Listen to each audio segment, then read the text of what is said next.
Hello, ഇതാണ് ഞങ്ങളുടെ വെണ്ടയ്ക്ക ചെടീൻ്റെ ഒരു അപ്ഡേറ്റ് വീഡിയോ. 2 ആഴ്ച മുമ്പ് ഒരു വീഡിയോ ഇട്ടിരുന്നു. അതിൻ്റെ ശേഷം ഇതിപ്പോൾ ഒരു 2 ആഴ്ച ശേഷം എല്ലാ ചെടികളിലും പൂ വന്നിട്ടുണ്ട്. ചിലതിൽ വരാറായിട്ടുണ്ട്. ഇത് ടെറസിൻ്റെ മുകളിൽ ഗ്രോ ബാഗിലാണ് നട്ടിട്ടുള്ളത്.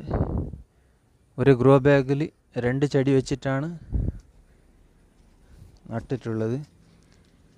അത്യാവശ്യം നമ്മൾ ഉദ്ദേശിച്ചതിനെക്കാട്ടി കൂടുതൽ വളർച്ചയുമുണ്ട്. കീടശല്യങ്ങളും ഇല്ല. ഇതിലെല്ലാം നിങ്ങൾ നോക്കിയാൽ കാണാം, എല്ലാത്തിലും പൂക്കളുണ്ട്, എവിടെയുമുണ്ട്.